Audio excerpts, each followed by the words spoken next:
Olá, amigos da Rádio Tranquilidade. Olá, amigos que nos seguem, quer através do canal de YouTube ou da página do Facebook da Igreja de Albufeira. É um prazer estar convosco. É um prazer estudar estas lições convosco. E eu recomendo que partilhem isto com os vossos amigos, porque estes pequenos resumos ou esta introdução à lição é muito importante para nós podermos compreender melhor a lição. Nós vamos estudar hoje mais um tema extraído da Bíblia Sagrada. O nosso tema geral deste trimestre é educação. E a nossa lição desta semana vem falar-nos sobre família.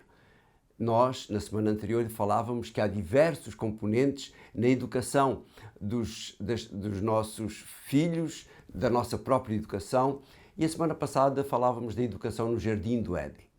Esta semana iremos falar sobre a educação no primeiro lugar onde a criança está, a família.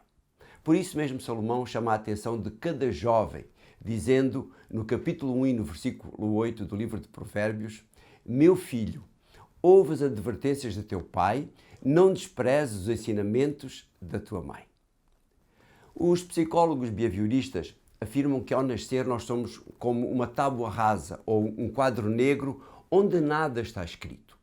Ao longo da vida, o nosso caráter vai se formando e através daquilo que nós vamos aprendendo, através daquilo que nós vamos vivendo, e então este quadro vai sendo escrito. Assim, as primeiras experiências do nosso aprendizado, acontecem exatamente na família. E ao longo da nossa vida, com mais ou menos educação escolar, a maior fonte de aprendizado será sempre e acontece sempre dentro da nossa família. Foi assim desde os tempos de Adão e Eva. Nesse lar e nos lares que se seguiram, provavelmente o ensino estava sempre baseado nas maravilhas da criação e no plano da redenção. Desde muito cedo as crianças eram ensinadas do mesmo modo que aquele doutor da lei que foi até Jesus para o inquirir foi educado. Por isso ele respondeu a Jesus e fez exatamente aquelas duas divisões na lei. E em Lucas, no capítulo 10 e no versículo 27, onde vem este episódio, ele responde e disse: Ama o Senhor teu Deus com todo o teu coração, com toda a tua alma, com todas as tuas forças e com todo o teu entendimento. E ama o teu próximo como a ti mesmo. Quando nós olhamos para os evangelhos, percebemos que terá sido desta maneira que Maria e José educaram a Jesus. Foi desta forma e com estes ensinos que eles ajudaram Jesus a crescer. Foi pela educação recebida neste lar que Jesus provavelmente teve capacidade de argumentar com os rabis naquela célebre viagem que fizeram a Jerusalém por altura da Páscoa. Foi também através da sua fidelidade a Deus e da sua relação com Ele, porque isso é importante, que adquiriram o conhecimento que transmitiram a Jesus. Mas foi com certeza o seu modo de vida, a maneira como se relacionavam entre eles, que influenciou muito e muito o caráter de Jesus. Normalmente um aspecto muito importante da educação, seja ele no lar ou na escola, é a comunicação do educador com o educando.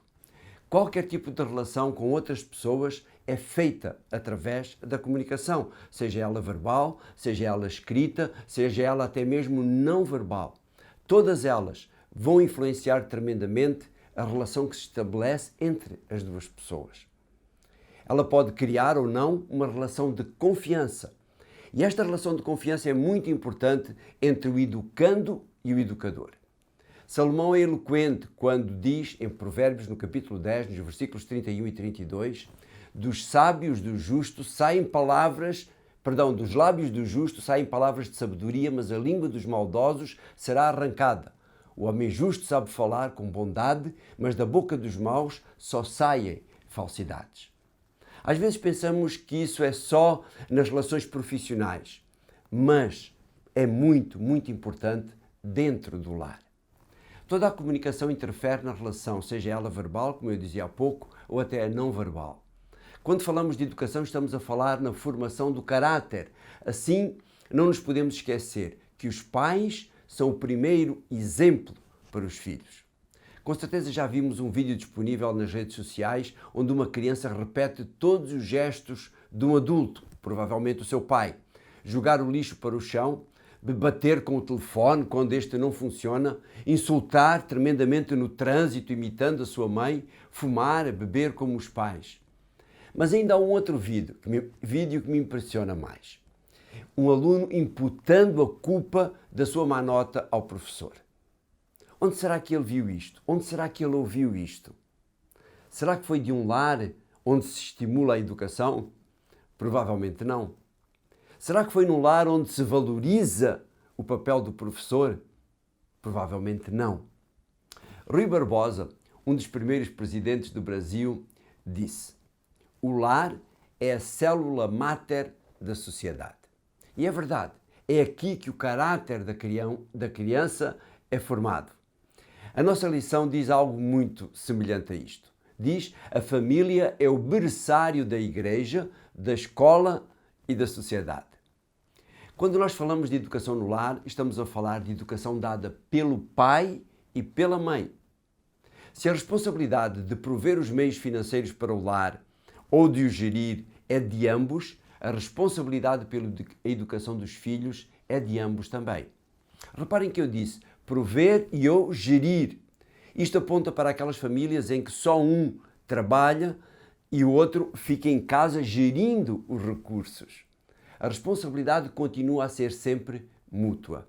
Não existe uma responsabilidade maior nem menor. A responsabilidade da educação dos filhos é de ambos. Paulo, escrevendo aos Filipenses, faz uma afirmação que deve estar presente sempre na nossa vida e em especial na nossa relação com os nossos filhos. Em Filipenses, no capítulo 4 e no versículo 8, Paulo diz assim: por último, meus irmãos, ou seja, pais e mães, prestem atenção ao que é verdadeiro, honesto, digno, puro, amável, ao que tem boa fama, ao que é virtuoso e digno de louvor. Há um texto na Bíblia de quem os filhos gostam muito. E há outro que, para aqueles que o conhecem, provavelmente detestam-no. Mas estes textos completam-se. Vejam o que diz, e este é aquele que os filhos gostam, Filipenses no capítulo 6 e no versículo 4. Pais, não irritem os vossos filhos. Normalmente os filhos só conhecem esta parte do texto, mas Paulo continua. Mas eduquem-nos com disciplina e equilíbrio em nome do Senhor.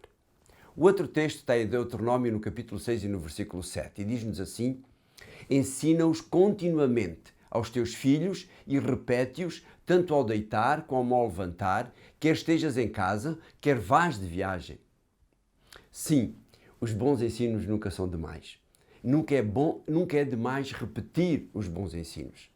Devem ser ministrados continuamente e na dose certa para que não provoquem desgaste. Tu que me ouves, és pai ou mãe? Não esqueças os conselhos do Senhor sobre a tua ou sobre a vossa responsabilidade na educação. És filho, não esqueças da responsabilidade que Deus colocou sobre os ombros dos teus pais. O que eles te querem dar é aquilo que eles, dentro do conhecimento que têm, consideram o melhor para ti. Por isso, aceita-os de bom grado. Aceita-os e tu que és pai e mãe, dá o melhor aos teus filhos. Prezado Deus, muito obrigado pelos ensinos que nos trazes.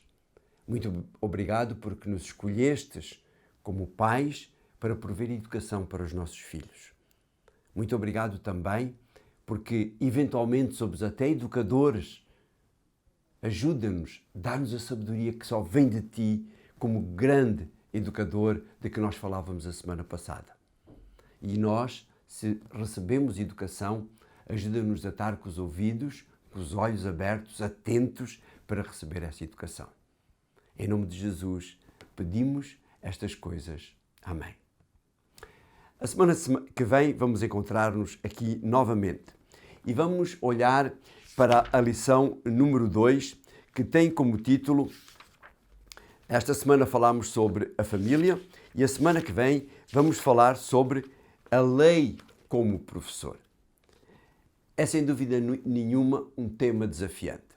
Encontramos-nos aqui novamente a semana que vem para estudar mais este tema, para fazermos esta introdução ou este resumo. Mas não te esqueças, estuda a tua lição. Busca nela, busca neste manual todos os textos bíblicos. Nós referimos aqui 3 ou 4 textos apenas, mas a lição tem dezenas deles.